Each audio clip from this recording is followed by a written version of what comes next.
di video, di gambar saya. Kelihatan 4. Nah, ini berarti plus 4. Ya, ini adalah plus 4 yang menunjukkan loop ini, si kaca ini, dia plus 4. Ya.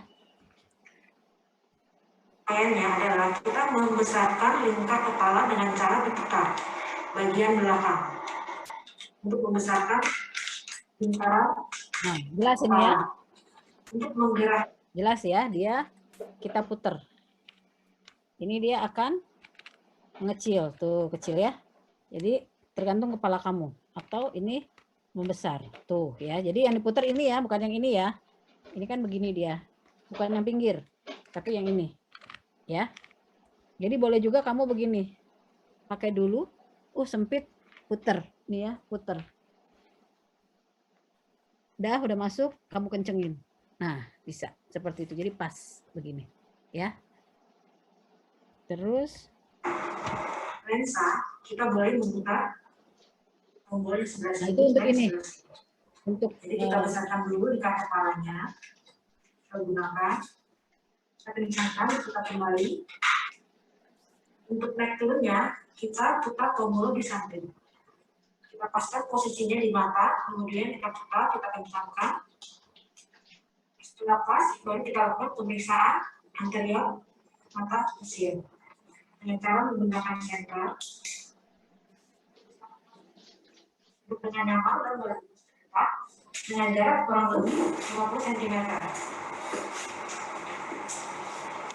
Pertama, yang jarak 50 cm itu adalah jarak dari pemeriksa kepada pasien, bukan jarak dengan loopnya. Kalau dengan loop, kamu melihatnya harus dekat, kalau enggak burem, ya. Akan melakukan pemeriksaan alis mata dari kanan. Pasien diminta untuk melihat lurus ke depan, kata Dokter Erlani. Maksudnya supaya pasien nggak silau. Kalau pasien ngikutin cahaya terus gitu, dia silau, fotofobi. Nah, usahakan kalian membuat pasien ini nyaman. Artinya, kamu suka nggak kalau kamu matanya disenterin langsung gitu kan? Nggak suka. Pasti kan silau tahu gitu kan, nggak enak tahu gitu kan. Jadi usahakan cahaya senter itu tidak langsung masuk dari depan ke dalam bola matanya dan lama, jangan. Jadi kalau mau melewati pupil dia ya sebentar-sebentar aja ya demi kenyamanan dia. Pada saat dia nyaman, dia akan kooperatif kita periksa. Pada saat dia nggak nyaman, dia akan menolak untuk diperiksa. Ya, jadi perhatikan Dokter Elani ini nyenterinnya juga dia tidak menyentuh mata ini untuk palpebranya. Kita telusuri, kemudian kiri. Nggak masuk ke pupil dia cahayanya. Apakah ada kelainan pada alis mata. Kemudian kita lakukan pemisahan pada kelopak mata, telusuri cahayanya, kanan dan kiri. Apakah ada kelainan pada kelopak mata? Kemudian dari samping juga, ya Aziza ya, dia dari samping. Usahakan dari samping, dari atas gitu ya, supaya pasiennya itu enak. Kalau langsung dari depan gini, dia nggak suka pasti ya silau. Jadi ini selalu Dokter Erlani bergerak dari samping ke kiri ke kanan boleh. Jadi ke kiri ke kanan boleh nggak dok? Saya dari samping aja. Misalnya ini pasien ya, saya dok saya dari samping aja gini boleh nggak? Saya lihat gini boleh. Tapi kalau diikuti begini itu akan lebih memastikan. Tapi kalau misalnya yang ini dari samping sini dok, yang ini dari samping sini boleh, silahkan. Asal kelihatan semua, ya, asal kelihatan semua. Kita melihat silia. Silia mata kanan dan mata ya, kiri. Apakah ada kelainan? Kemudian kita masuk ke bagian dalam, conjunctiva bulbi. Kanan dan kiri. Kemudian kita masuk ke kornea. Kornea kita lihat juga kanan dan kiri. Kelainan. Kemudian setelah kornea kita sempat ke depan untuk mengetahui apakah baru dari depan ada fotofobia. Ya kan? Nah, tadi perhatikan kornea dia pun dari pinggir. Tuh, dari pinggir kan? Dia melihat kelengkungannya nih. Dia melihat kelengkungannya supaya dia apa namanya? Dia halus apa tidak, tapi dari pinggir, masih dari pinggir. Begitu fotofobi baru Dr. Erlani dari depan. Apakah ada kelainan? Kemudian setelah kornea kita tingkat ke depan. Nah, untuk baru dari mengetahui depan. apakah ada fotofobia. Pada depan kurang lebih 30 cm, pasien melihat kawah lampu, apakah pasien merasakan nyeri pada matanya.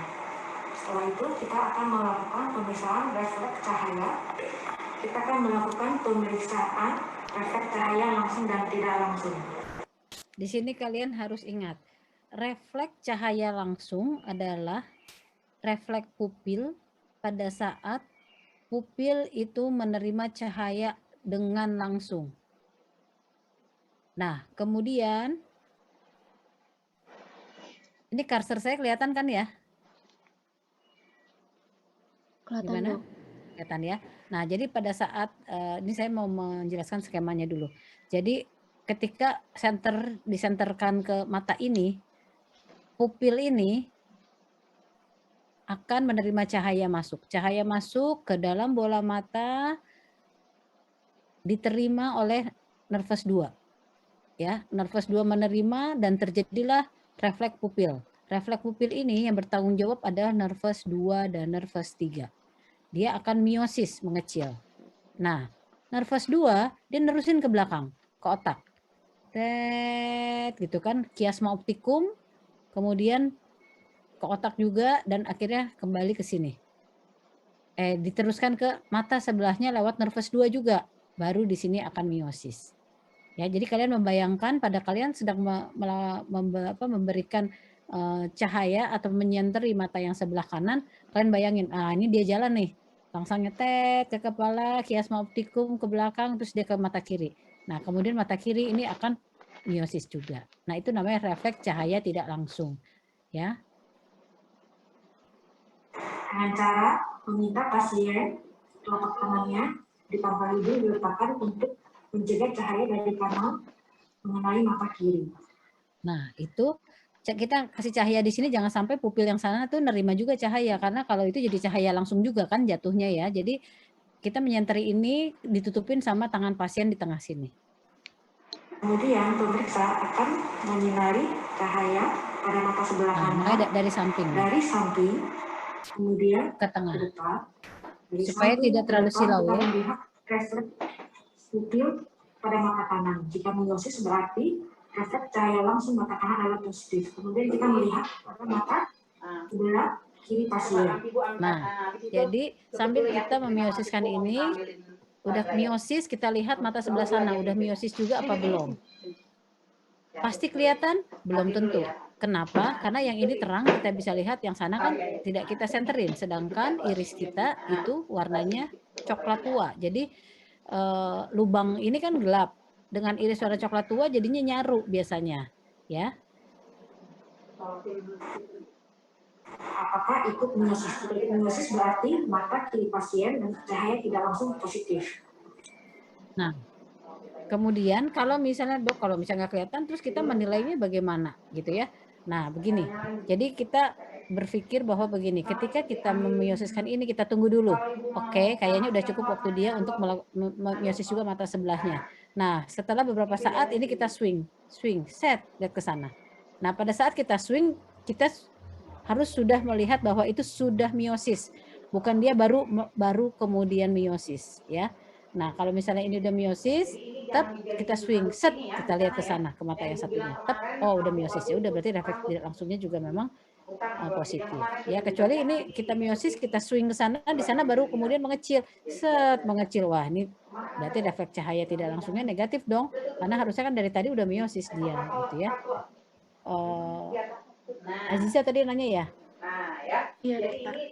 Nah, sampai situ mengerti ya. Demikian juga dibalik, ketika mata kiri ya sama, diginiin juga, cuma lampunya dari sini kita tunggu sambil kita lihat ini miosis juga apa enggak, itu refleks tidak langsung.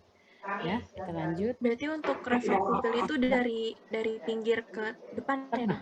Ya, dari pinggir supaya dia nggak langsung fotofobi, supaya dia nggak langsung sakit. Jadi dari pinggir pelan-pelan ke tengah. Kenapa harus pelan-pelan? Karena kalau langsung ke tengah itu langsung miosis. Nah, ketika dari samping itu kan cahaya intensitasnya tidak terlalu tinggi ya. Nah, itu membuat kita melihat perubahan mulai miosisnya. Itu jadi dia bergerak mengecil. Itu yang kita cari. Kalau langsung dari tengah itu langsung kecil, kita kadang-kadang nggak sempat melihat perubahan itu. Dan itu boleh diulang beberapa kali. Jadi mulai dari pinggir ke tengah, mulai dari pinggir ke tengah itu diulang beberapa kali. Nah, jadi dari sini pada mata sebelah kanan, dari samping, kemudian ke depan. Nah, gitu. Jadi itu boleh kalian lakukan dari samping ke depan. Dia miosis kan? Mau coba lihat lagi. Kamu dari samping lagi, dia akan melebar lagi. Samping ke depan kita melihat refleks ini ada air ya. mata kanan. Jika Kalau miosis berarti cahaya langsung mata kanan adalah positif. Kemudian kita Nah, itu ya. Jadi boleh diulang beberapa kali. Saya kadang-kadang mengulangi beberapa kali untuk memastikan bahwa ini miosis atau tidak. Terutama penderita glaukoma yang sudah musculus rectus dari irisnya ini, musculus rectus, musculus dari irisnya ini sudah tidak bagus lagi dan itu bisa menyebabkan dia dilatasi terus gitu. Ini saya kadang-kadang memastikan beberapa kali dengan menyentari dari samping ke tengah, dari samping ke tengah, kok nggak ada gerakan. Wah, ini udah lumpuh gitu ya. Kita lanjut lagi. pada mata sebelah kiri pasien.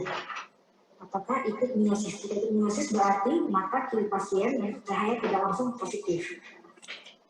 Selanjutnya kita akan melakukan pemeriksaan COA dengan cara cahaya dari samping sejajar Nah, ini yang tadi 180 derajat. ditanyakan sama Kanan dan Fadli. kiri 180 derajat. Ya, tadi ini ditanyakan sama Fadli ya, bagaimana cara mengukur COA, kedalaman dan atau dangkalnya. Ini ya di sini ya. Dia 180 derajat tepat di samping mata kita untuk melihat tadi bayangan irisnya. Kalau dangkal itu dia ada bayangan yang bagian medial ya.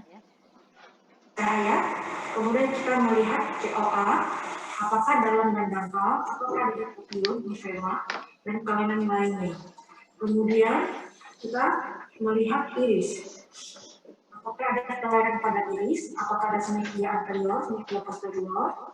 Kemudian kita akan melakukan pemeriksaan lensa dari samping, apakah ada leukokoria kanan dan kiri. Jika ada leukokoria, maka kita akan melakukan pemeriksaan shadow test dengan cara arah cahaya 45 derajat. Nah, itu ya, betul running ya, 45 derajat ya. 90 derajat itu kan hidung ke depan sama ini ke samping 90 derajat. Nah, Dr. Erlani lihat posisinya 45 derajat untuk melihat shadow test. 45 derajat, kemudian kita akan melihat adanya bayangan iris pada lensa berbentuk bulan sabit yang berarti shadow test positif. Demikian pula dengan mata kiri, jika ada leukokoria, apakah shadow test dengan cara arah cahaya 45 derajat. Kita lihat apakah ada bayangan iris pada lensa berbentuk bulan sabit. Jika ada, maka shadow test positif, yang berarti katarak di mata. Di mana, Aziza? Baik, sudah sangat jelas dokter. Terima kasih. Oke ya, jadi lakukan pemeriksaan berlatih ya. Harus berlatih. Kalau tidak berlatih nanti akan membuat